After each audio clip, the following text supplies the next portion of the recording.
Hey, everybody, welcome into the Big Factor here on the Big Play Sports Network. Ryan, Tyler, Jack O'Rourke, Rob Watson. We made a little bit of a call to the bullpen this morning.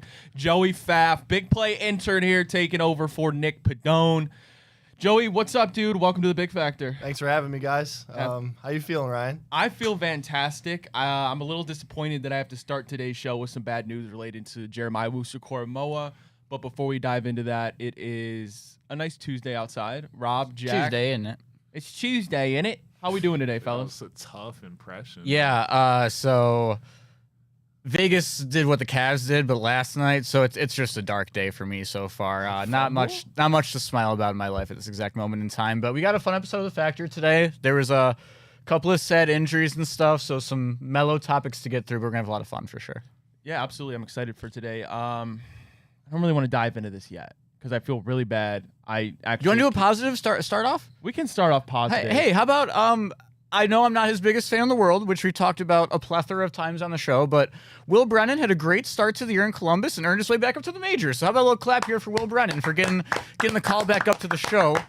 Yesterday was in the lineup, played a little bit of right field, hitting the 9-hole. I mean, you know me, you know I love a Quan, Nolan Jones, Will Brennan outfield. I'll take that every day of the week. So right field fixed. Are we back? We're gonna figure some stuff out. You know, we're working, we're cooking. We beat the Brewers. You know, we beat the Brewers. It's always a good sign. But guys, okay, we'll break the ice with some bad news. I was gonna end the show with this, Ryan. We'll start the show with this. My guy, the professor, Brian Rocchio, has been optioned down to Columbus. Gabriel Arias, for the time being, has won the war at shortstop. I'm a Gabby guy too. I'm not mad about that at all. But Brian Rocchio, we had a little bit of hope after that playoff run against the Yankees and stuff. Like maybe he'll get that confidence going, turn it around. He's heading back down I-71, Ryan. That's what he gets for aura farming. And you can't even hit your weight. I'm sorry, but it was in the cards. Let's be real. He's not good. Oh. No, I love this. See, you call it aura farming. I call it what makes Brian Rocchio. Like the John Lennon lenses, like he's listening to Black Beatles in 2015. I mean, that guy knows what he's doing up there. He's always having fun. You can't beat Rocchio. We knew his playoff run was probably a Linsanity type. How Right? is he aura farming? Because he came on with these glasses. It was like a joke. He wore like literally like John Lennon like lenses, John Lennon like circles. Lenses. Like you can't wear those and hit 140. I think they were He was looking Versace like a too. I'm pretty creative sure, or something like player on a really video funny game. for a 9-hitter. Yeah. But yeah. All right, guys, let's dive into it. Okay, now we can get into it. Now that we got the elephant out of the room, we can go into it. Jeremiah Owusu-Koramoah officially out for the season. Adam Schefter reports that he will be placed on the PUP. Jeremiah Owusu-Koramoah, quote, "I'm grateful to the Browns organization for their full support and to the world-class doctors guiding me through recovery. While I won't suit up this season, I'm focused on what I can control. My healing, my mindset, my faith. The body may rest, but this calling never sleeps. I've given my heart to this game. I don't know what's next, but I'll continue trusting my medical team, serving the community, and backing my brothers on the field." The Carson Schlesinger pick, I guess it did make sense. You were already thin at the linebacker position. Now it makes even more sense. Obviously, they knew this was probably coming. This is horrible. JOK was one of the best players on that defense ever since he got drafted. You never like neck injuries. It's the scariest thing in all of sports is neck injuries, head injuries. The collision with Derrick Henry. If there's one dude you don't want to get hit, it's Derrick Henry. This honestly, I don't know about you guys. Maybe no, it's not being dramatic at all, actually. When I got the alert yesterday, it felt a little bit like when Nick Chubb blew out his leg against the Steelers a couple of years ago. JOK has been one of my favorite players for a long time. Like, he's a Notre Dame guy. You guys know I'm a Notre Dame guy, so like I've always rooted for him. I was sick when we drafted Greg Newsome over him. I was so upset. And then obviously they go and they get him day 2. But like, man, for a guy who clearly values his health, like he wore the Guardian cap last year and stuff, like the man values his brain and his life after football, clearly. For this to come out and it happened the way it did. And Ryan, we were there when it happened and we were super anxiety filled when it went down. Like, we were worried it was going to be like a DeMar Hamlin type situation, to be totally honest. Like, he wasn't moving for a while. And I don't know, the fact that we didn't hear anything about it in the offseason, it's like, okay, like what's going on with him? And then to get to this conclusion where it looks like obviously he's not playing football this year. And I think it's fair to call into question who knows if it'll ever happen again. It really, really stings for a guy who's an exceptional player too. I'm glad he got his extension last year. I think it was $25 million guaranteed, because if that wouldn't have happened, who knows what the Browns would have done. I mean, you can't blame the Browns for not paying a guy after that if he's never going to play again. Totally. For you. So I'm glad that he got that he got his extension last year. But since he came in 2021, 308 tackles, 8 sacks, 3 interceptions. Like I said, there weren't many bright spots on the Browns last year. JOK has always been one of them since he came into the league. I mean, just the ability to cover, the ability to get after the quarterback. Like, when you're playing against guys like Lamar Jackson, guys like Joe Burrow, like, you need just a missile-seeking linebacker and JOK was that to a T. Yeah, it's just really sad.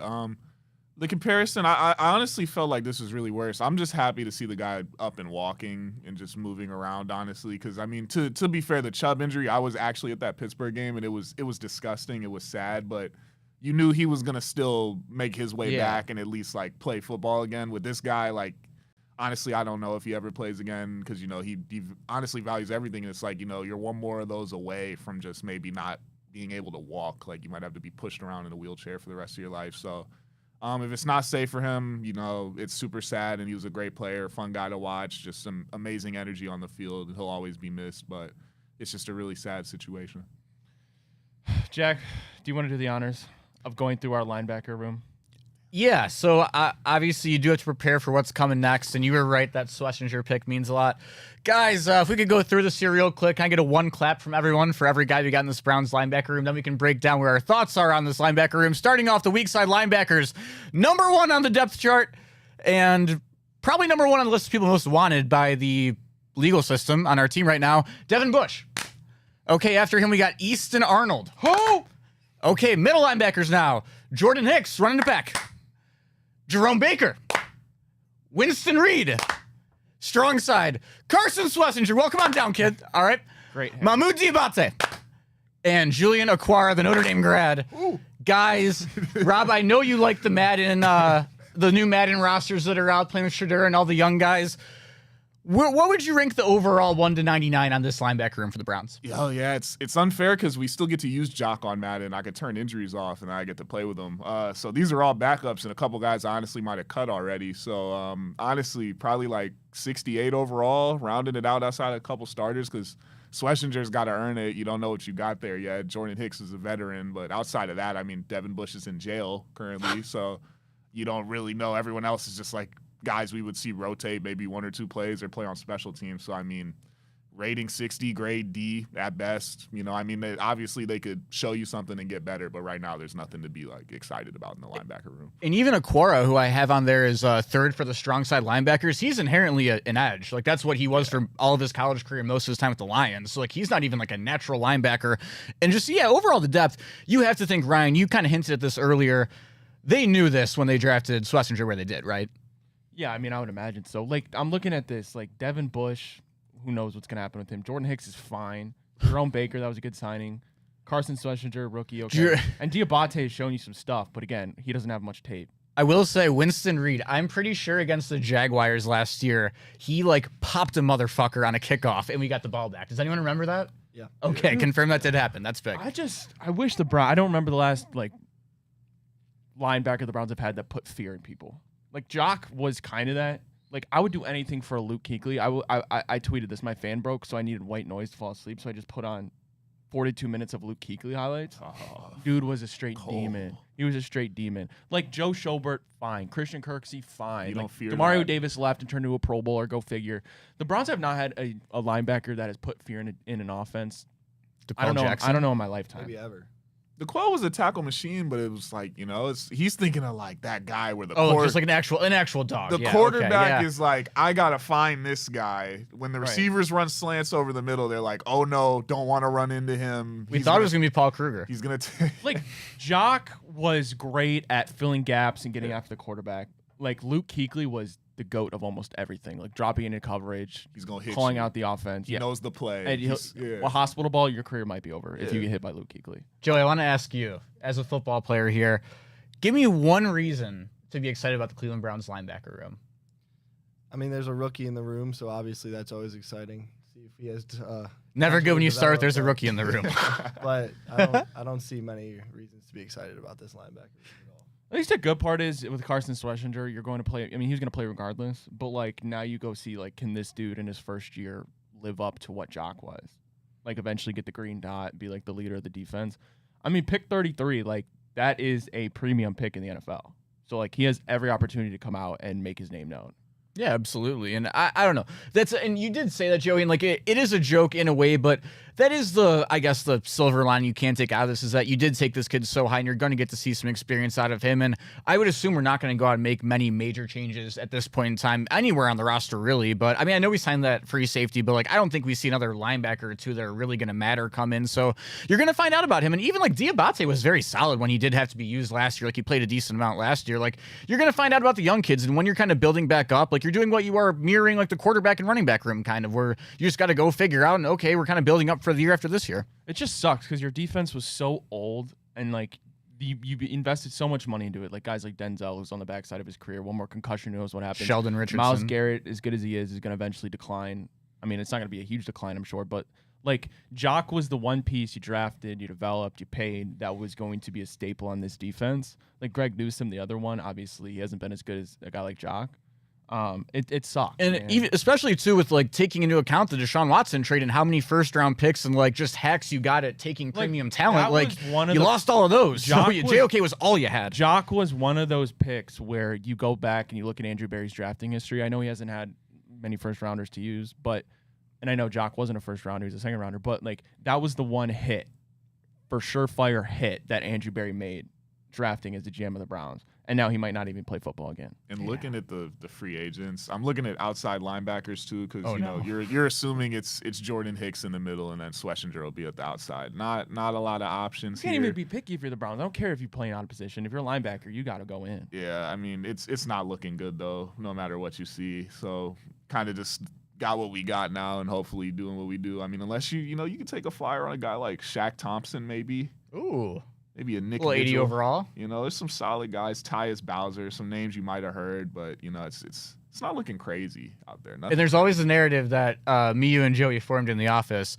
You never know what Sione Takitaki's up to, and he's always ready for the call. One or two splash plays a year, man. Other than that, he will have a really cool forced fumble in London. He'll score. And you know that's gonna happen. Where's Anthony Walker at? Dude, I loved Anthony Walker when he went down on I think it was Thursday Night Football at home. The Jacoby Brissett year, I was sick when that happened. He's a solid player, man. I don't know where he's at now. He is at the Buccaneers. Okay, good for him. I thought he was going to say he's like the stay there. defensive coordinator at a high school. Better situation than us right now. Still playing. All right, we got to take our first break.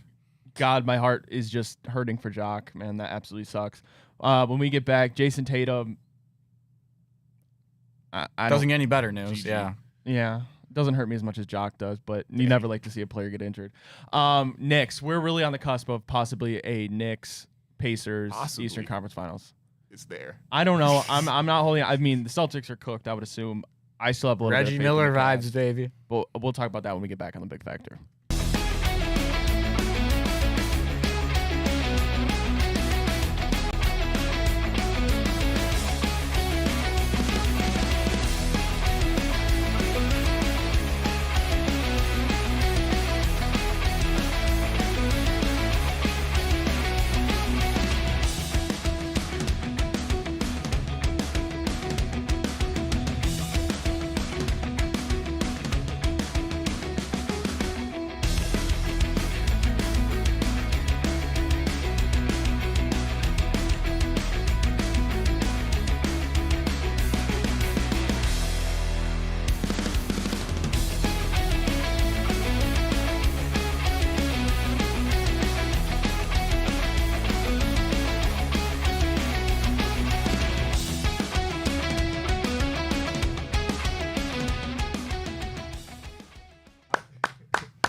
Hey, everybody. Welcome back to The Big Factor here on the Big Play Sports Network. Ryan, Tyler, Jack O'Rourke, Rob Watson, Joey Pfaff coming out of the bullpen for Nick Padone. Got to tell you about our great friends at Fairway Ford. Fairway Ford, Ohio is the biggest Ford truck dealership in the entire state of Ohio. They have the largest selection of Ford F-150s and Super Duty trucks, and they won't be beat on price. You see right above me, employee pricing for everybody. You pay less than what they pay. Pre-tariff pricing on all Fords, over 500 in stock. So do not let a short drive to Canfield prevent you from saving thousands of dollars and finding your dream vehicle that might already be on their lot in Canfield. Fairway Ford, the largest inventory of new Ford trucks, the lowest pricing and same hometown level of service.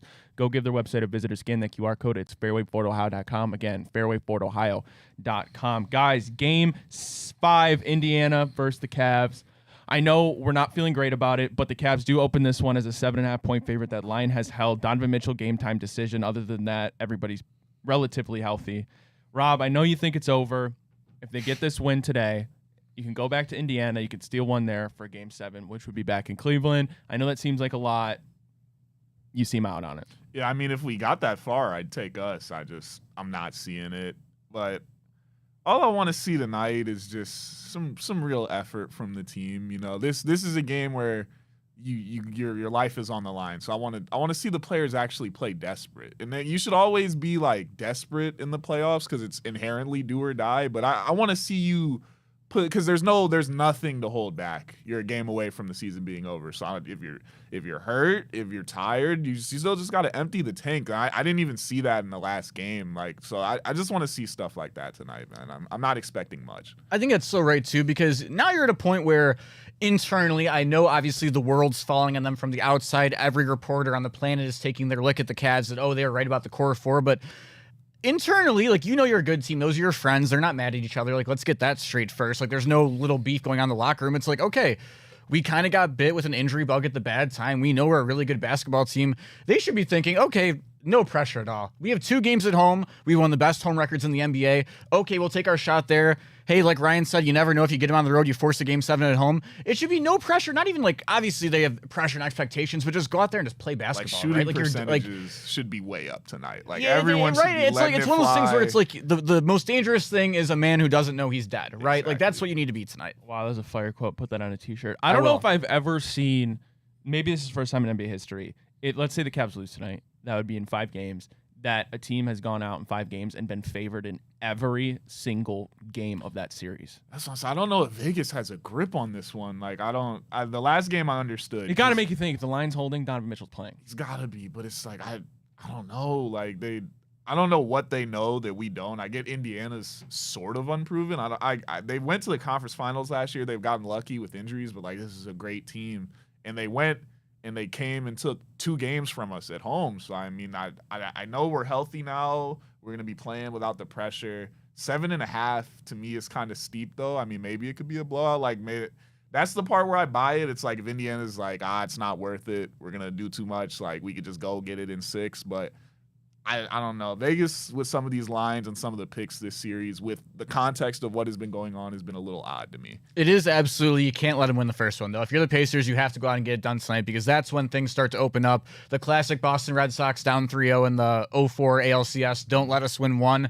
That's when things start to get in everyone's head. Obviously, as Nick said, if you follow at Big Play Sports Network on Instagram, if there's one city who knows how to come back down 3-1, it's Cleveland. So, hey, that's going to get in your head a little bit. I find that so cheesy. I'm not going to lie. When people are talking about, the Cavs have come back down 3-1. If there's a team in the NBA who you register in your head coming back down 3-1, everyone thinks of Cleveland. That's what what part of that team has anything to do with nothing, but it's there's an element of they've done it before that you get.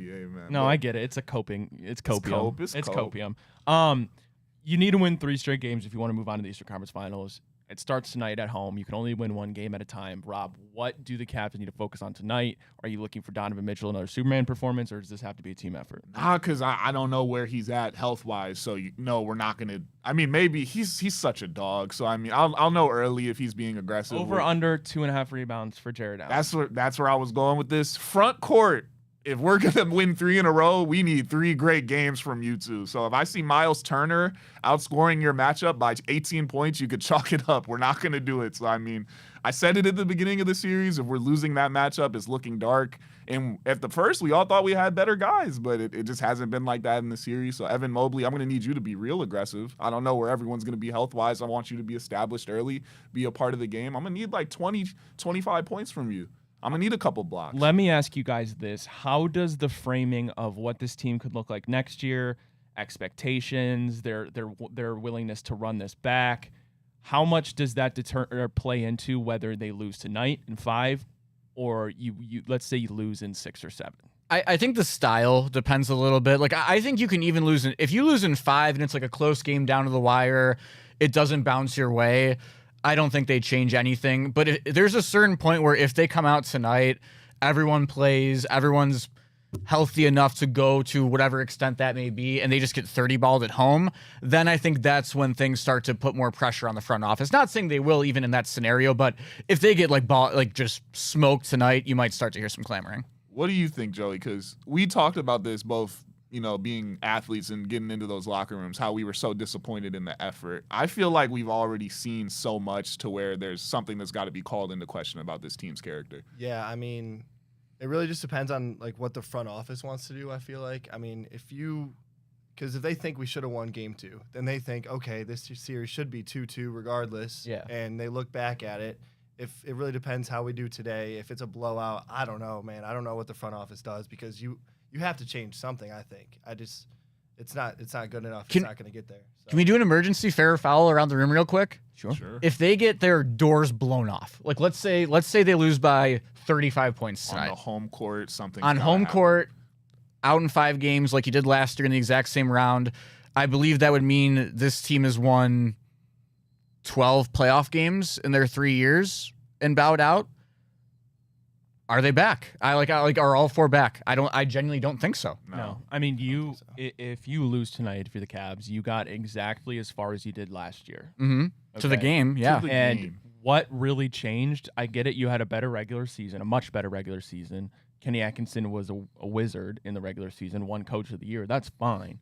But what does it ultimately matter when you got to the playoffs? You got as far as you did last year. And by the way, I understand it's injuries, but it's not like you lost to the Celtics, the eventual NBA champions. You're losing to the Pacers right now in an ugly fashion. Something's got to change. Yeah.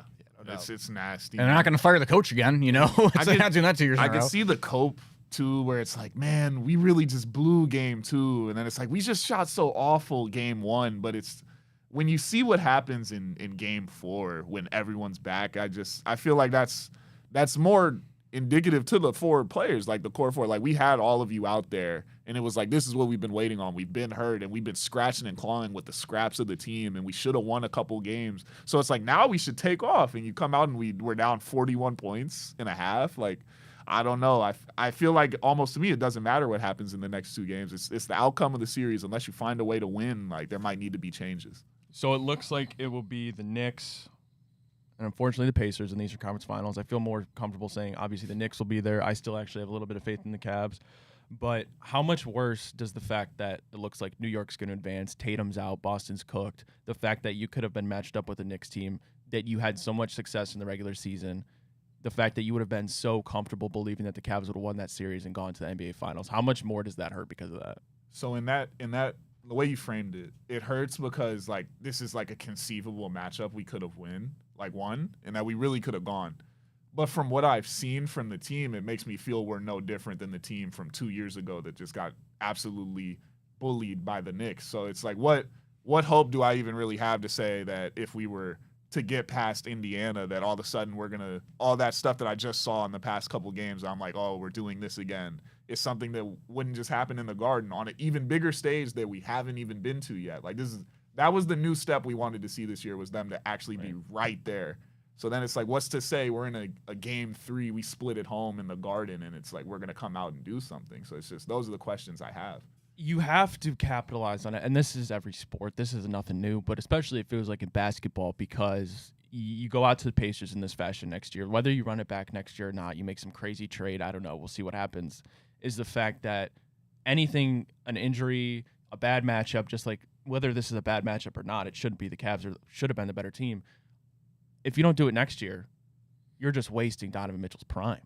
And where do you go from there? You don't have you don't have draft picks. Like, you're not going to go ahead and get some stud, a Cooper Flag, and even then you're resetting. Like, this felt like the opportune time to either, at the very least, take that next step. It's a perfect point, Ryan, because like the window's not closed, but there is like a part of the window where it's still like easiest to get your body through, and that's where we're at right now before the Mobley contract elevates from $12 million a year up into like $30 million a year, before Allen goes from 20 up to 28 to eventually 32 million. And Donovan, is not that like Donovan's going to suck when he turns 30. He's not. He's still going to be a really good player. The way he plays and his drive and explosion to the hoop, like that's not just going to go away because he gets a certain age. But like this was the prime time to get it done before the money really started to be hard to hassle. And you're going to get to a point where Rob and Joey, we talked about it for 2 hours yesterday. There's zero chance you're moving on from Jared Allen's contract with the way it's moving. Donovan's also getting, like, everyone's getting more expensive from this point forward. Max Strus is getting more expensive the next couple of years. Like, everything is spiking upwards.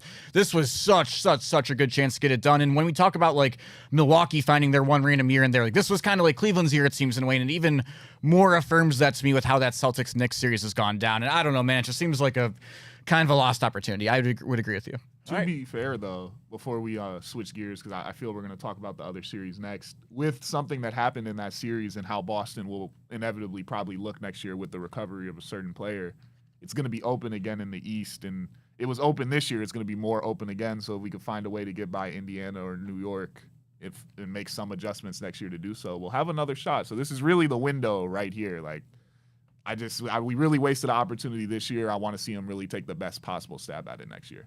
Well, tonight we find out whether we have a little bit more hope as the series goes back to Indiana or if the Cavs season is over. We'll talk about Jason Tatum's injury. The NBA draft lottery, it's kind of hard to not say it's not rigged at this point. I mean, it's right in front of our eyes. It's so... We'll get into it. We'll get into it. What's she say? It's either rigged for ratings or money. I just saw with my own eyes. Something along not verbatim, but that's exactly what the NBA lottery is. It's a joke. We'll be right back.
Hey, everybody, welcome back to The Big Factor here on the Big Play Sports Network. Ryan Tyler, Jack O'Rourke, Rob Watson, Joey Pfaff. Got to tell you about our great friends over at Garage Beer. Garage Beer comes in just two flavors, classic light lager as well as that classic lime. No frills, no bitterness, none of that IPA taste. It's just simply beer-flavored beer. Find local retailers who sell Garage Beer near you by visiting drinkgaragebeer.com or scan that QR code one more time. That's drinkgaragebeer.com. Boston fans are going to need to drink a lot of Garage Beer because Jason Tatum, it appears, I don't know whether it's an Achilles injury. I don't know if it's been confirmed yet, but his season has got to be over. You talk about next year, an Achilles injury isn't something easy to come back from. It's a lot easier now than it was, say, 20 years ago. But if you're Boston, what is your team going to look like next year? Is your superstar and Jason Tatum going to be healthy? You won one championship. You hope to at least get two out of that. Jason Tatum, Jaylen Brown, etc. Where does Boston go from this, and how bad does this suck, Rob? I mean, it's awful for them, but the game was getting close to it was kind of already over when he hurt himself. You know, that last steal kind of like really broke the camel's back, and you see him go down. But for them, I think that's what I think when I say we just gotta get healthy and run it back. There's no replacing Jason Tatum. They're gonna have to make the best with what they got.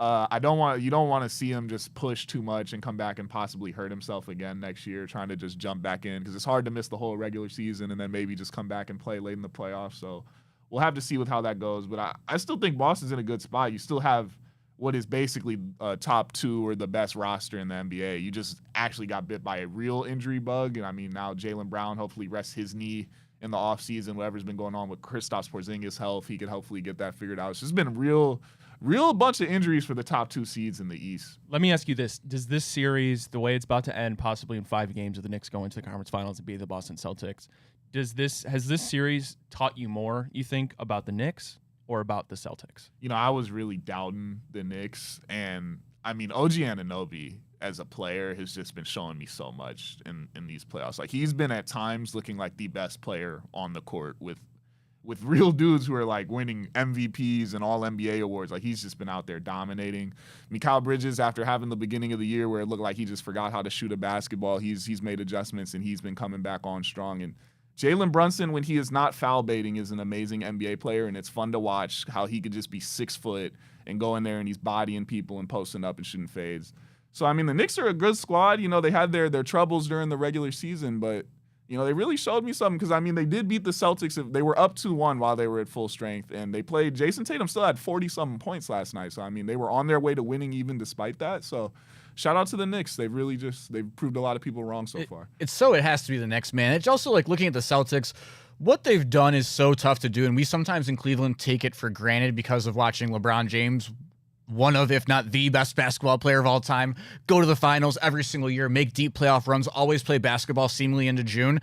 That's really tough on your body, especially when these guys play like international competition sometimes in the offseason. Like, you have such a quick turnaround from when their seasons are ending to when training camp is starting in the first place. So to make a deep run just twice in a row even is ridiculous. Like, to win the finals and go back, make run after run. They even won against the Warriors a couple years ago too, right? Like, this team has played so late in the year where sometimes you just come up short because of how long you've been out there. The injuries start to catch up. And that was the talk the whole entire regular season was, oh, the Knicks are frauds. They went 0-10 against the Cavs, Celtics, and Thunder during the regular season. Yeah, Brunson shows up. They're a fun team to watch. And I mean, yeah, it's going to be weird because if it is them and Indy, you guys think the Knicks are the ones who go to the finals? I've been talking about the conspiracy hat. Watch who's reffing those games and watch those whistles, because the NBA, that's the one big city that is likely going to be left with how it's shaping up right now. They want to see the Knicks in the finals. You know, I alluded to how unimportant the regular season is in basketball. It's meaningless. The Knicks 0-6 in the regular season against the top 3 teams, the Cavs, Celtics, and Thunder. And now they're 1 win away from the Eastern Conference Finals. Rob, what is it about the NBA playoffs that the regular season doesn't have much meaning, for one, and two, it takes certain types of players and perhaps coaches that are able to turn on a gear when it comes to the playoffs? It's just a completely different game. You're playing the same sport. It's the same child game, but now every shot just has a different weight. The ball feels heavier. Every bump is a little harder. Every pass is a little tighter. All the plays, they know them. They've seen all the film. You're beat up. You're worn down. You've been playing for months. Now, when you miss that first shot, the rhythm starts to shrink a little bit. Like, it's just everything about it. It takes special players who are just completely refined, in the best shape, with the best mindsets, able to go through the most adversity. You're going to succeed.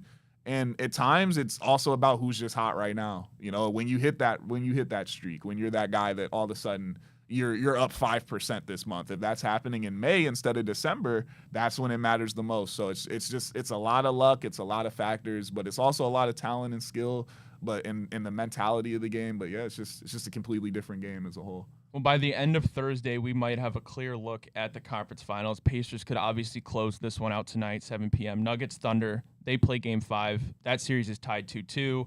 Wednesday night, Knicks can close it out against the Celtics, and the Timberwolves can close it out against the Warriors. And then Thursday, if the Cavs do win, they'll play Game 6. If not, they're out, obviously. And then perhaps the winner of today's game against the Nuggets and Thunder could win that series if they win on Thursday as well. Do we expect it to be Thunder or Nuggets coming out?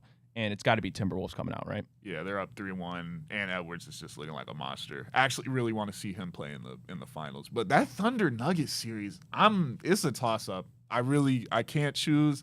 If I had to bet, I would give the edge to the Thunder because they'll be back at home. But it's been so random because, I mean, outside of that first Jokic game, like Shea and Jokic have been kind of inefficient and they've been having their struggles, and it's been coming down to the role guys. It's just been really weird. I can't call it for sure. Talk to me about the difference of the Cavs and Thunder. If they both lose in this round, their seasons will end at the same point, but it still seems as though there's a massive difference, right? Because one, you're playing the Nuggets. You have maybe the best player in the world on that team in Nikola Jokic. But you have such a good young core, and I know I could say the same for the Cavs, so it's almost like, why am I saying what I'm saying? But don't you get that feeling that if they both bow out in the second round, the Thunder still are in a much better place moving forward? It is completely different because one, the Thunder, they're tied. They didn't drop both their home games. Two, like you said, you're playing the best player in the world and one of the top probably 15 to 10 players of all time. He's when it's all said and done, he's going to be one of those guys.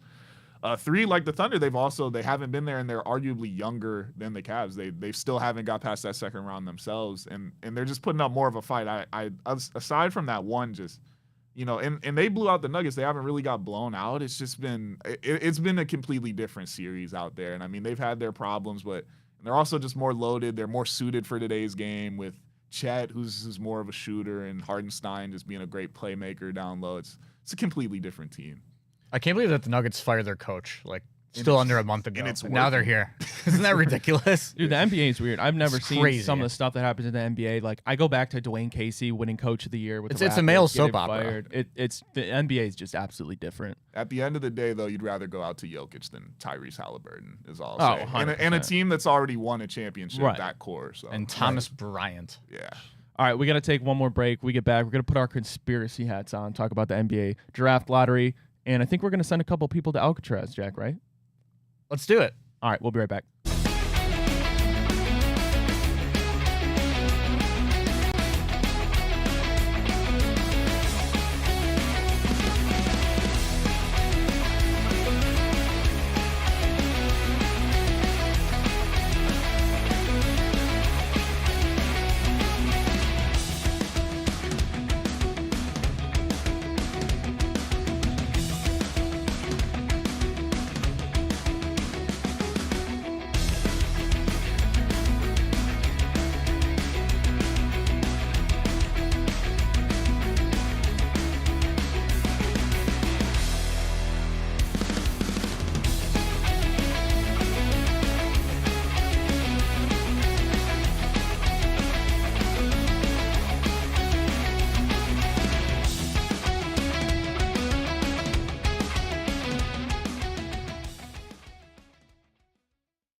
Hey, everybody, welcome back to the Big Factory on the Big Play Sports Network. Ryan, Tyler, Jack O'Rourke, Rob Watson, Joey Pfaff. We're talking about the NBA draft lottery. Cooper Flagg is all but a Maverick, waiting to hear his name called in the NBA draft. Guys, a lot of controversy online. I didn't watch the draft lottery. Did any of you actually watch the draft lottery? No, I got I did have slightly better things to do than watch the draft. I got the notification on my phone. Mavericks got the #1 pick, and I said, oh, here we go. Hopped on Twitter, and it was my whole entire feed of people claiming that the NBA lottery is rigged. LeBron James on the Pat McAfee show a couple months ago alluded to it, and it's the biggest superstar on the planet, the face of basketball, coming out and basically saying the NBA lottery is rigged without saying it verbatim. Was surprised by that. But, guys, since the NBA changed its lottery system in 2019, the team with the league's worst record has never won the lottery. This marks the third straight year that the team with the league's worst record is going to be picking 5th overall. This year, that was the Utah Jazz. Cooper Flagg, is it rigged, guys? It's rigged for sure. It's rigged. It's always Like, been rigged. no doubt about it, it's rigged. It's rigged. Are we ready to have a trial? Sure. It's for sure rigged. Okay. Do you have the graphic? Are we ready to roll on the? What graphic? Oh, I just sent it to you. Oh, no, I didn't put it up yet. Oh, okay. Never mind then. But yeah, guys, it is absolutely rigged. Joey, there's a classic phrase in life: if it looks like a duck and quacks like a duck, then what is it most likely? Probably is a duck. Probably is a duck. So the NBA had its lowest ratings through Q2 in the last 10 years. So we got to think, like, what's going on? The Lakers aren't great. Like, oh, the Cavs and the Thunder are good. No one gives a shit about Cleveland and Oklahoma City outside of Cleveland and Oklahoma City. So what are we going to do? How are we going to get people watching again? Because it was a big report, wasn't it? It was all over everything. Why is the NBA down? Adam Silver has an idea, guys. He goes, oh, okay. I'm going to give Cooper Flagg to the Dallas Mavericks if they send Luka Doncic out to LA to play in La La Land, Tinseltown, with LeBron James, and we'll send them back Anthony Davis. And it'll be enough for the public to think, oh, this is a real trade. But no, it's a play for Cooper Flagg all along. Guys, let's take a vote here. Should we send Adam Silver to Alcatraz? Oh, I did it again. Okay. I say aye. I'm in Aye. favor. Get him out of here. Yeah. Get 'em out. I never want to be too quick with these judgments, but I mean, you can't make this up. It's not. No, and even like going back, like I bet there's a way like the Cavs got Kyrie and they knew LeBron. How much of sports aren't rigged. Let's not sound like dummies, obviously, to start. There's some elements that are drawn up, or maybe some lotteries have been messed with before. I know there's rumors of the Ewing to the next draft being the same frozen way. envelope. What was it? Frozen envelope. That's back when they didn't have the ping pong balls. They had these big, like, cardboard cutouts with the team's logos on them, and they would spin it, and then the commissioner would cold just one. reach in and pull one out. and there was one that was never moving. All of them would move, but he knew which one was the Knicks to get him to New York. So, I mean, we've seen it.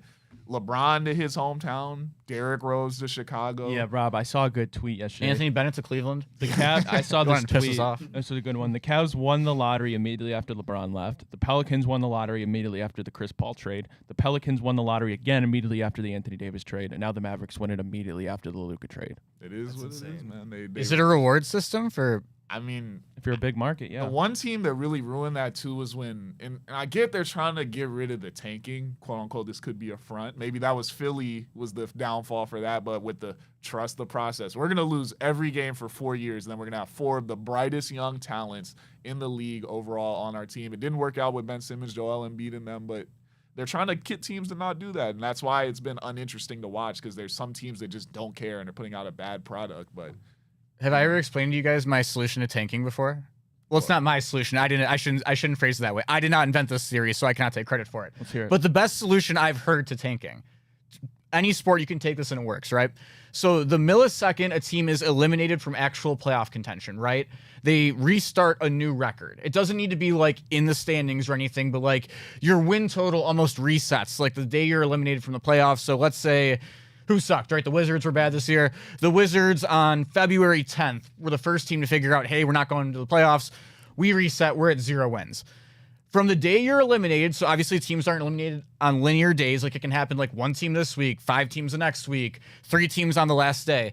The way you rank the lottery teams in any sport or like hockey, whatever, there's no lottery. You just go through or actually there is a lottery. So the way you rank the lottery and don't do ping pong balls is based off of your wins after you are eliminated. So that way it incentivizes you to try and win after you've already been knocked out of the playoffs totally. So it prevents tanking a bit because you still have to try in those games because to get the 1 seed, you got to have the most wins left. I've heard a lot of these theories, the adjacent. I've heard some for the NBA where it would be the reverse playoffs. So you know that you send the top 16, they're playing for a title, the bottom 16 play for the first pick. It's always weird thinking about players essentially playing to win games to get replaced in these scenarios. That's the thing about it. So Yeah, that's where it's weird. But I've heard these theories. It's a lot of stuff. You know, it's working. Maybe they figure out something one day. But Yeah, I don't know. You're asking players to play to win the replacement, Yeah. and I think about that in football a lot, like a quarterback. But my other point is, what if you're eliminated? Like, let's say football week 17. What do you do?